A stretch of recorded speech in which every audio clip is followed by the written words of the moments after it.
Hi అండి. ఈరోజు మనం సింపుల్గా టేస్టీగా రెడీ అయిపోయే క్యారెట్ ఆలూ రైస్ని ఎలా ప్రిపేర్ చేసుకోవాలో చూద్దాము.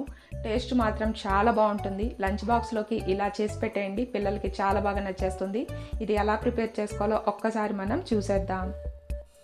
ముందుగా స్టవ్ మీద ఇలా ప్యాన్ పెట్టుకొని అందులోకి 1 స్పూన్ ఆయిల్ వేసుకోవాలి. ఆయిల్ మనకి కొంచెం హీట్ అయినాక ఇందులోకి ఇలాగా కట్ చేసి పెట్టుకున్న క్యారెట్ ముక్కలు వేసుకోవాలి. అలానే బంగాళదుంపలు కూడా వేసుకోవాలి. వీటిని కొంచెం క్రిస్పీగా అయ్యేలాగా ఫ్రై చేసేసుకోవాలి.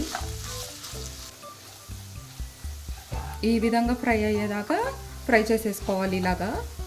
ఇలా ఫ్రై చేసుకున్న వీటిని ఒక బౌల్లోకి వేసుకొని పక్కన పెట్టేసుకోవాలి. ఇప్పుడు ఇదే కళాయిలో ఒక 1/2 స్పూన్ జీరా వేసుకోవాలి. కొంచెం ఇలా ఫ్రై అయినాక ఇందులోకి పచ్చిమిర్చి వేసుకోవాలి. అలానే కట్ చేసి పెట్టుకున్న ఉల్లిపాయ ముక్కలు వేసుకోవాలి. కొంచెం కరివేపాకు కూడా వేసేసుకోవాలి. ఈ ఉల్లిపాయ ముక్కలు కొంచెం సాఫ్ట్గా మగ్గే వరకు ఫ్రై చేసేసుకుంటే సరిపోతుంది. కొంచెం ఇలాగా ఫ్రై అయినాక ఇప్పుడు ఇందులోకి ఫ్రై చేసి పెట్టుకున్న క్యారెట్ ఆలూని ఇందులోకి వేసేసుకోవాలి. అలానే దంచి పెట్టుకున్న వెల్లుల్లి వేసుకోవాలి. ఈ వెల్లుల్లి ఫ్లేవర్ మొత్తం వీటికి పట్టేలాగా ఇలాగ మిక్స్ చేసేసుకోవాలి.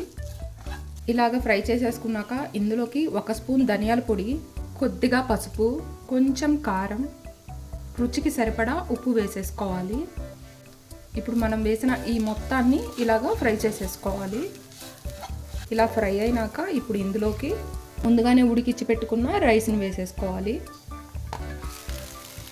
ఈ రైస్కి ఈ మొత్తం బాగా కలిసిపోయేలాగా ఇలాగ మిక్స్ చేసేసుకోవాలి.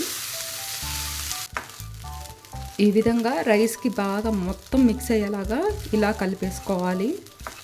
ఇందులోకి కొంచెం కొత్తిమీర కూడా వేసేసుకొని ఒక్కసారి ఇలాగా మిక్స్ చేసేసుకోవాలి. ఫైనల్గా క్యారెట్ ఆలూ రైస్ రెడీ అయిపోయిందండి. చాలా సింపుల్గా అయిపోతుంది. మీరు కూడా ఒక్కసారి ఇలాగా ట్రై చేసి చూడండి. టేస్ట్ మాత్రం చాలా బాగుంటుంది.